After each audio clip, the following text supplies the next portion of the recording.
story. So I mentioned the story, Shad Shudas. Now, in honor of Rabbi Yoel, whose yahrzeit is today. Today is the first night of Rabbi Yoel, and I want to share with you the first time I heard Rabbi Yoel.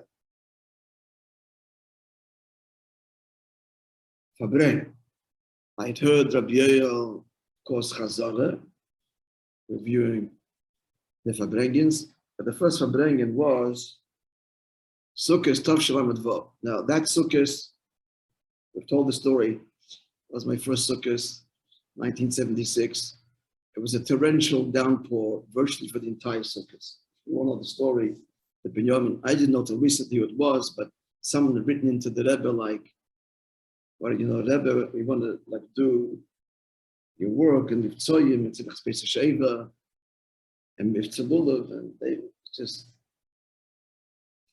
and his implied his question was that if it rains on the first night Sukkot, it's like a servant, Mishnah says, he brings water to his master and he pours it on his head.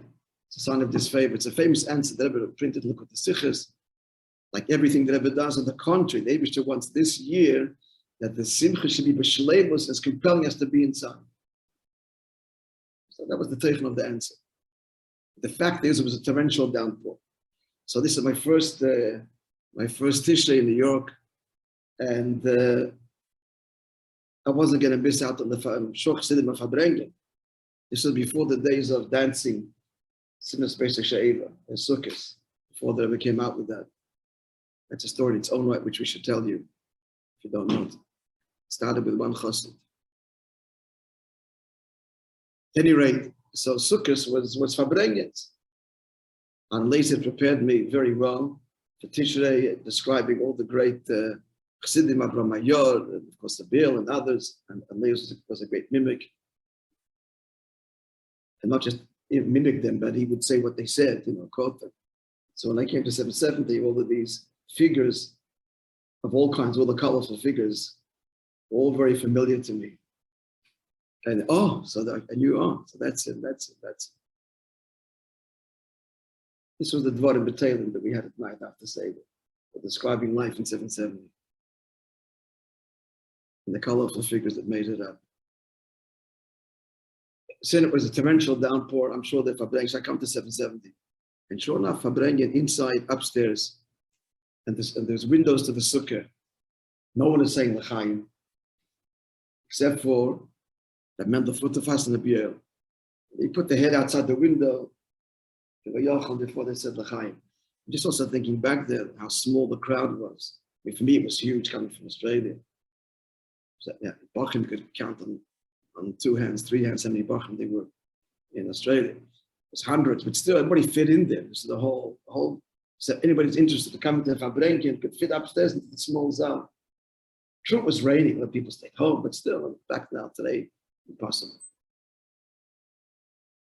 Impossible, 100 times impossible. Anyway, so I'm this kid from Australia. This is all very new. This was just cute. The Mendel is pushing a bill to say L'chaim a lot. And he wants him to say L'chaim on like the regular size cups, the refuses. It says only in the small little kelechklach. But after a whole night, he did the job. And I remember that Mendel was saying, we're just learning now, and you got to say tshuva. Tanya, the first parak he said tshuva, he says the Masha Kosa B'Yoyel. They've asked a question there that it says in Yoyel, Sefer Yoyel, one of the Nevi'im, the emphasis there is on the fasting. Whatever is saying there that it's not the fast, it's not integral to tshuva.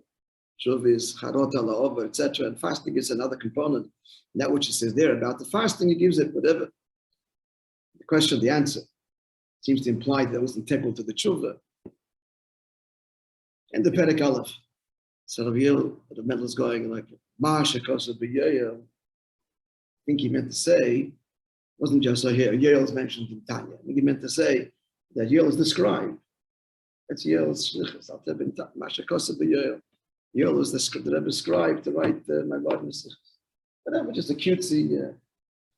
Anyway, the Fabrengen continues, and the end of Biel took a lot of Masha. I never seen him since ever like this.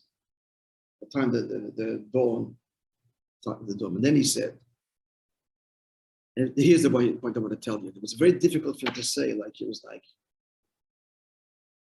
you didn't just, come out with a statement, which when you hear it, like, you're going to think, like, why not? I'll tell you why not, in my opinion. This is what he said. He said that like a kid from Australia, in those days, 1976, this was like, whoa. It was like a big chiddush then. But listen, he said that the chiddush of the Rebbe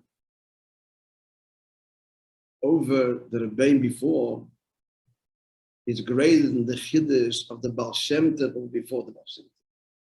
It's a big statement. So this is a huge revolution. And he's saying, like very hesitatingly, he spoke for a while explaining it. But he was like apologizing, saying it. Like, I'll tell you why I was apologizing, I think, but let me tell you what he said. General Teichen was that we mamshich the Shechina from one darga in one rakia to the other is an extraordinary achievement. But the Mata Ba'aretz, just one more step. But that's the big revolution. In 1976, that's when it started in Miftsoyu. We were saying then, it's come to a point already that the Rebbe is inculcated and inspired that there's something wrong in the house, we check the mezuzah. The divide between Gashmi and Ruchni, the Rebbe is dissolving. It's a problem. You go to the doctor too, but even before that, you check the mezuzah. But this wasn't like this in the past. That you look for a spiritual remedy for a Gashmistic problem immediately. This is 76. Since then, it's become, our children grew up with it. It's the Rue de Rigueur, it's normal. He was illustrating the Shechina Ba'aretz, the Miftsoyim, the Miftzah actually started then, and bringing the Kus to the world. This is a great Chiddush, and it's Malchus, whatever Oisi is then. Even though Malchus is just an implement of learning in the Maimah, it's only the implementing everything it was invested in it. Malchus is Mushish and Primis Atik, and it's ultimate Chiddush, etc. This was what he said, which was, now I just want to suggest why he's saying this, like hesitatingly. Because first and foremost, who are we to give any kind of, who's high or low, or this is, you have to be completely, mevusam, they use the word shikr, doesn't shaykh to be shikr. But begilufin, they say such a thing. And even he was begiluf, and he was like saying, bashfully saying it. There is a mile to appreciate, but you have to know you approach this. In this context, I want to tell you something that I remember where I saw this, and I don't remember who. It was one of the Rabbi, and it goes something like this. I think it was the Alter Rebbe. The Rebbe overhears a conversation of sitting outside his house. I think about the Alter Rebbe, comparing him to the Magid and Baal Shem Tov, higher, lower dargis. The Rebbeim did give dargis. Something along those lines. Alter Rebbe came out and said, this is all gaiva. What difference does it make to you? Not your concern what dargah the Rebbe is. He's higher than you. The Rebbe is, that's all you need to know. All you need for him to be your Rebbe is that he's one step, or whatever it is, above your world, and he can guide you objectively. I'm adding more words, but that is enough. And to go in the, which dargah, it's a gaiva because it makes you a bigger, my Rebbe is the greatest. It doesn't have to be the greatest. It's to be your Rebbe. It's just gaiva to say, understand that when we were kids, other kids, mother said that, argue, who's the Rebbe's great? Childish. So that's why, part of Rabbi Yoel, saying the Rebbe's madrege, but nonetheless, on the other hand, it is to be appreciated. And this is all based on Taken, Sichas of the Rebbe, and the Mile of the Rashvi, etc. All right, friends, more stories based on Hashem and Rabbi Yoel in the days to come.